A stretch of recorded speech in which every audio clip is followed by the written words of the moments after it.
Assalamualaikum warahmatullahi wabarakatuh. Halo semuanya, perkenalkan saya Amelia Nafifa dengan NIM 2021-011031 dari Akuntansi Universitas Pembangunan Jaya. Di sini saya akan menjelaskan mengenai model regresi data panel pada aplikasi itu. Langsung aja kita mulai ke tutorialnya.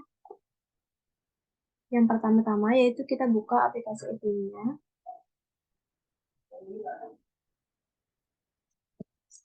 Oke, teman-teman. Sebelum kita mulai lakuin analisis yang pertama, pastiin teman-teman itu udah input data variabel penelitian yang mau kalian teliti. Di sini aku udah input data variabel penelitian yang aku teliti, yaitu ada 6 variabel. Ada variabel ISR, size, ROA, DAR, NPV, dan juga suku. Oke, kita langsung mulai ke analisis yang pertama. Yang pertama itu kita akan melakukan analisis statistik deskriptif. Analisis statistik deskriptif merupakan analisis statistik yang memberikan gambaran umum mengenai karakteristik dari masing-masing variabel yang kita teliti. Nah, karakteristiknya ini dilihat dari nilai mean, median, maksimal, minimal, standard deviation, skewness, kurtosis, dan juga Jarque-Rivera. Oke, kita langsung mulai ke analisisnya. Yang pertama, kita klik quick, kemudian pilih yang grup statistik, kemudian pilih deskriptif statistik, dan klik yang common sample. Dan di sini kita bisa masukin variabelnya.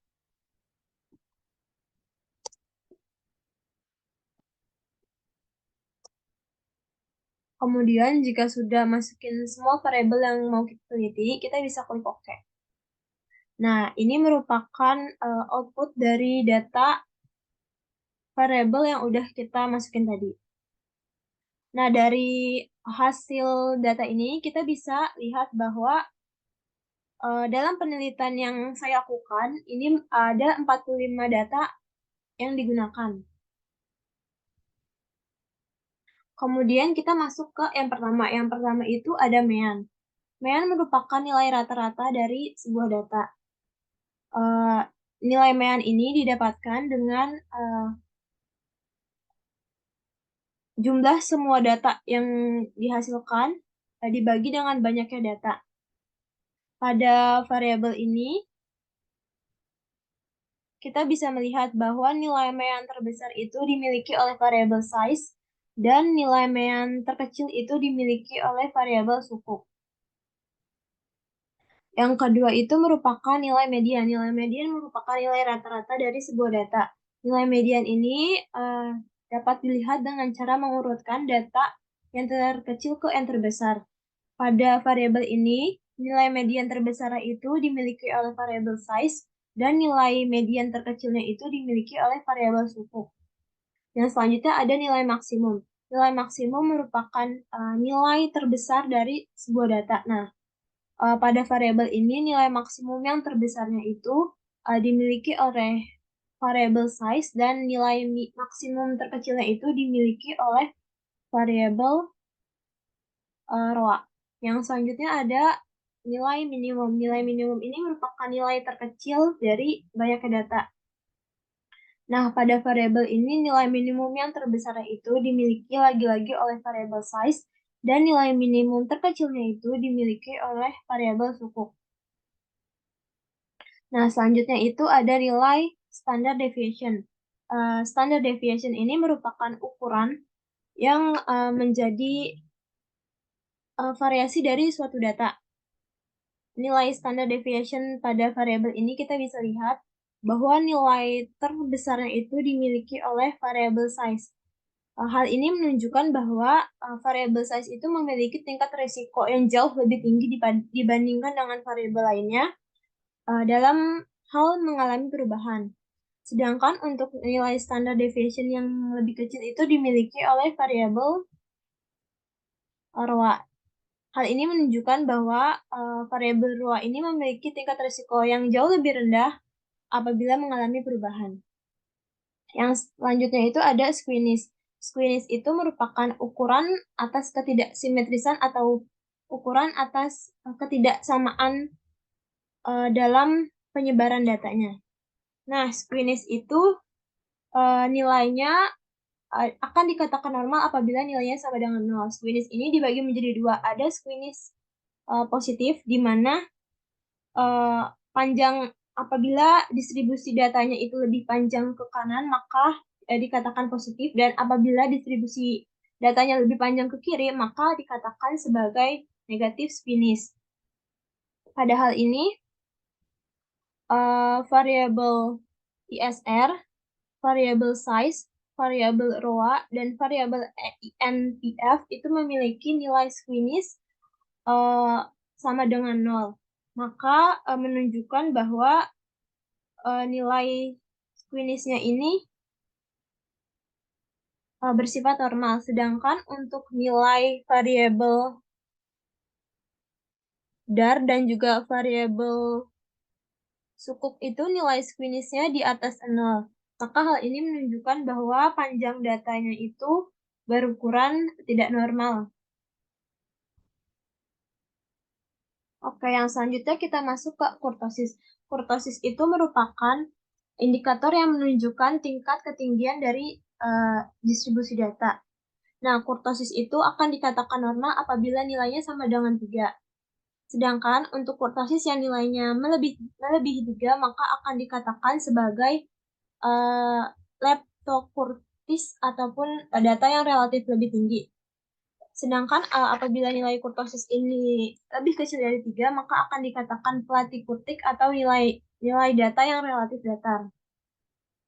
Nah, pada variabel ini kita dapat lihat bahwa untuk variabel ISR, size, ROA, dan juga NPF, nilai kurtosisnya ini di bawah 3. Maka dapat dikatakan bahwa distribusi datanya itu bersifat normal. Sedangkan untuk variabel dar dan juga variabel sukuk, nilai kurtosisnya ini di atas 3. Maka kita bisa katakan bahwa distribusi datanya ini bersifat tidak normal. Yang selanjutnya ada Jarquiera. Jarquiera itu merupakan uji statistik yang berguna untuk melihat apakah data yang kita lakukan ini nilainya itu bersifat normal atau tidak. Biasanya uji ini akan melakukan perbandingan antara uji squeeze dan juga uji kurtosis. Oke, yang selanjutnya ada probability. Probability ini merupakan uh, indikator yang menunjukkan antara nilai Jarquiera apakah nilai ini itu melebihi dari nilai yang di bawah hipotesis nol. Nah, ini merupakan analisis statistik deskriptif pada variabel penelitian yang saya lakukan. Sebetulnya uh, normal atau tidaknya sebuah distribusi data pada penelitian yang kita lakukan itu tidak menunjukkan apakah penelitian kita gagal atau tidak. Karena analisis deskriptif statistik ini hanya menunjukkan gambaran terhadap data variabel yang kita teliti. Oke, jika teman-teman mau save file ini, kita bisa klik name, kemudian tuliskan namanya dan klik OK. Di sini aku tulis analisis uh, analisis. Kemudian klik OK.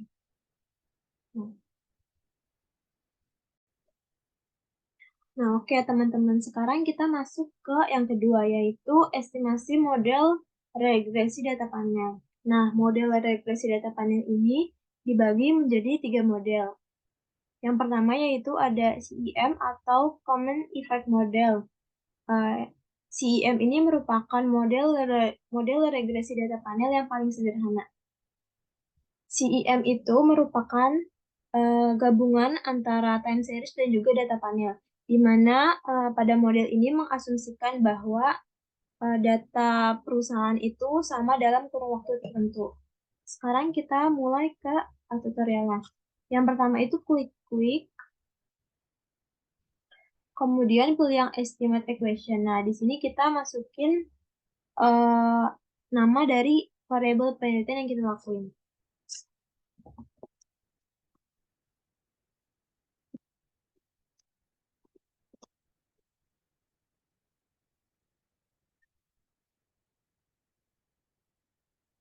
Kemudian, karena kita mau coba model yang pertama yaitu CEM, karena dia model yang paling sederhana, kita pilih, kita klik yang panel option, kemudian pada bagian cross sectionnya kita pilih yang none.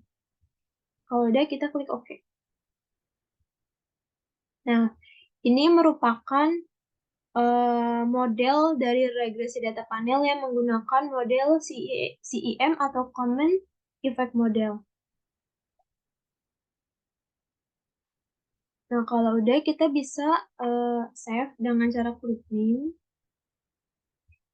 tulis nama atau judulnya, kemudian klik OK. Nah, teman-teman, sekarang kita lanjut ke model yang kedua. Model yang kedua ini yaitu ada FEM atau VEM. VEM itu merupakan Fixed Effect Model. Nah, Fixed Effect Model ini merupakan model regresi data panel yang menunjukkan adanya perbedaan intercept untuk setiap entitas. Tetapi intercept individu tersebut cenderung konstan terhadap waktu. Nah, caranya itu kita klik yang file yang barusan kita save, yaitu yang namanya Eki01 ini. Kemudian kita klik yang estimate. Nah, kita pilih yang panel option karena ini merupakan model yang kedua. Kita pilih cross sectionnya yang fixed. Kemudian kita klik OK. Nah, ini merupakan data dari model VEM. Oke, sekarang kita lanjut ke model yang ketiga. Model regresi data panel yang ketiga ini merupakan REM atau Random Effect Model. Nah, Random Effect Model ini merupakan model regresi data panel yang mengasumsikan bahwa variabel gangguan memiliki keterkaitan antara individu dan juga waktu. Caranya sama kayak yang sebelumnya, yaitu kita klik file yang ini, kemudian pada bagian estimate, kita pilih cross sectionnya yang random. Nah, ini merupakan data dari model regresi data panel yang REM. Oke, jadi itu merupakan analisis dari bagian kedua, yaitu estimasi model regresi data panel. Kita lanjut ke bagian ketiga. Oke, teman-teman, sekarang kita lanjut ke yang ketiga. Yang ketiga itu merupakan teknik pemilihan model regresi data panel. Nah, teknik pemilihannya ini ada 3 uji yang bisa dilakukan. Yang pertama itu ada uji Chow. Uji Chow merupakan uji yang digunakan untuk memilih model regresi data panel manakah yang lebih baik antara CEM dan juga FEM. Kita mulai ke caranya. Yang pertama itu kita klik persamaan yang sebelumnya udah kita save, yang Eki01 ini. Kemudian kita pilih yang estimate-nya ini. Kita ganti cross sectionnya ke yang fix. Kemudian kita klik OK. Kemudian kita klik pada bagian view-nya ini. Kita pilih yang fix or random effect testing-nya ini. Kita pilih yang redundant. Nah, ini merupakan datanya. Berdasarkan data yang udah kita peroleh, maka kita bisa lihat di sini bahwa nilai cross section F dan juga nilai cross section C square pada probabilitasnya itu keduanya lebih besar daripada nilai alpha 0,05. Maka kita bisa ambil kesimpulan bahwa jika menggunakan uji ini, model CM itu lebih baik digunakan daripada model FEM. Oke, yang selanjutnya kita mulai ke uji yang kedua. Uji yang kedua itu merupakan uji Hausman. Uji Hausman itu merupakan uji yang digunakan untuk memilih model regresi data panel yang lebih baik yang digunakan itu antara REM dan juga FEM. Caranya itu sama, kita klik yang persamaan ini. Kemudian pada bagian cross sectionnya kita pilih yang random. Nah, untuk bagian fix or random effect testingnya ini, kita pilih yang correlated random effect Boltzmann test. Nah, kita akan mendapatkan data ini. Nah, teman-teman, kita bisa lihat pada data ini nilai dari cross-section random pada bagian probabilitasnya ini itu lebih besar daripada nilai alfa 0,05. Maka kita bisa simpulkan bahwa jika menggunakan uji ini, metode RIM itu lebih baik digunakan daripada metode FIM. Sekarang kita masuk ke uji yang ketiga. Uji yang ketiga itu merupakan uji Lagrange multiplier. Nah, uji ini itu digunakan untuk melihat metode regresi data panel manakah yang lebih baik antara RIM dengan CIM. Untuk menggunakan metode ini kita bisa mengklik persamaan ini, kemudian pada bagian cross sectionnya kita pilih yang none, kita klik OK, kemudian pada bagian fix or random effect testingnya kita pilih yang omit. Nah, kita akan melihat persamaan ini. Nah, pada bagian branch pagan ini kita bisa lihat nilai 0,2527. Nah, pada nilai ini itu jelas lebih besar daripada nilai alfa 0,05. Maka pada uji ini juga kita bisa ambil kesimpulan bahwa nilai metode CIM itu lebih baik digunakan dibanding dengan metode RIM. Nah, berdasarkan hasil ketiga uji yang udah kita lakukan, yaitu antara uji Chow, Holzman, dan Lagrange multiplier itu, kita bisa lihat kesimpulannya. Bahwa jika menggunakan uji Chow, itu lebih baik menggunakan metode CIM. Yang kedua, jika menggunakan uji Holzman itu lebih baik menggunakan metode RIM. Sedangkan jika melakukan uji pada Lagrange multiplier itu, kita lebih baik menggunakan metode CIM. Maka berdasarkan 3 uji yang udah kita lakukan, kita bisa ambil kesimpulan bahwa untuk melakukan penelitian untuk melakukan uji coba pada variabel penelitian yang mau kita teliti, itu lebih baik menggunakan model regresi data panel CIM. Oke, teman-teman, selanjutnya kita akan lanjut ke pembahasan selanjutnya.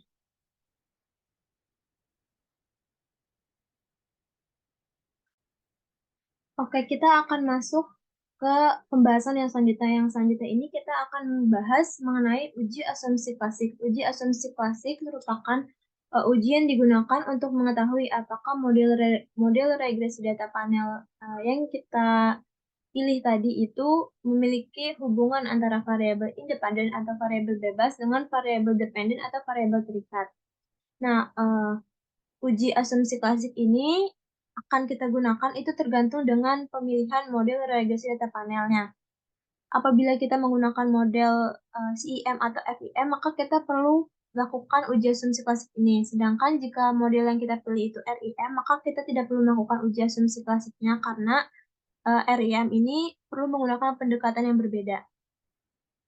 Uji asumsi klasik ini dibagi menjadi dua. Yang pertama itu ada uji multikolineritas. Nah, uji ini merupakan uji yang digunakan untuk melihat korelasi antara variabel bebas dalam model regresi yang kita pilih. Caranya itu yang pertama, kita bisa klik,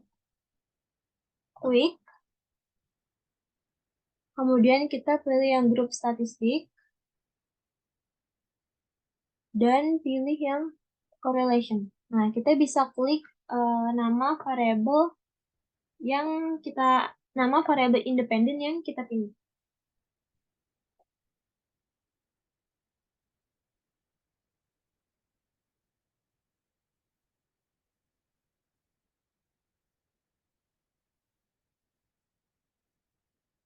Kemudian kita klik OK. Nah, ini merupakan data yang dihasilkan. Kita bisa lihat pada data ini bahwa semua variabel yang kita miliki nilainya itu lebih dari 0,8. Maka kita bisa simpulkan bahwa pada data ini tidak ada multikolinearitas dalam model regresinya. Oke, sekarang kita lanjut ke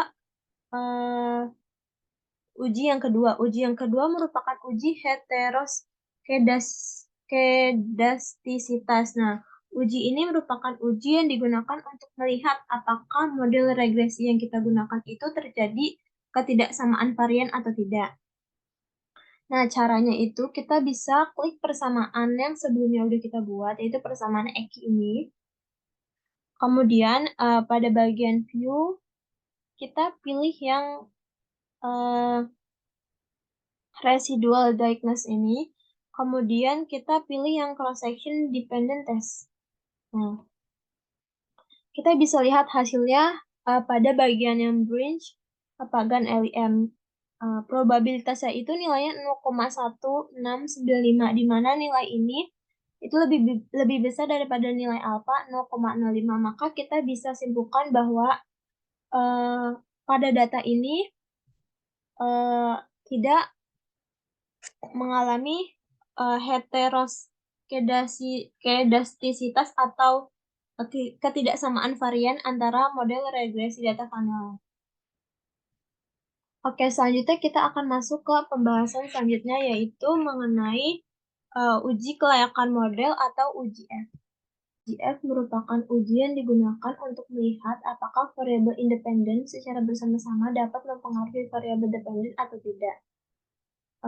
Uji ini dapat melihat apabila tidak berpengaruh, maka penelitian ini tidak layak digunakan karena tidak bisa menunjukkan keterikatan antara variabel independen dengan variabel dependen. Cara melakukan uji F ini kita bisa lihat dari persamaan yang sebelumnya telah kita buat. Nah, pada persamaan ini kita bisa melihat bagian F statistik dengan bagian probabilitas F statistik, di mana nilai F statistik di sini itu nilainya jauh lebih besar daripada nilai F di tabel, sedangkan nilai probabilitas F statistik ini nilainya jauh lebih besar juga daripada nilai alfa 0,05. Maka kita bisa simpulkan bahwa variabel-variabel independen pada penelitian ini yang terdiri dari variabel size, ROA, DAR, NPV, dan juga sukuk itu secara bersama-sama itu memiliki pengaruh antara variabel ISR. Nah, kita lanjut ke yang selanjutnya, itu ada koefisien determinasi, di mana koefisien determinasi merupakan ujian digunakan untuk melihat seberapa jauh kemampuan model regresi data panel yang kita pilih dapat menerangkan variasi-variasi dalam variabel bebas guna mempengaruhi variabel terikat. Semakin besar nilai R squared-nya, maka akan semakin baik pula, karena hal ini menunjukkan bahwa variabel independen itu dapat mengidentifikasi atau menjelaskan secara jelas terkait variabel dependen.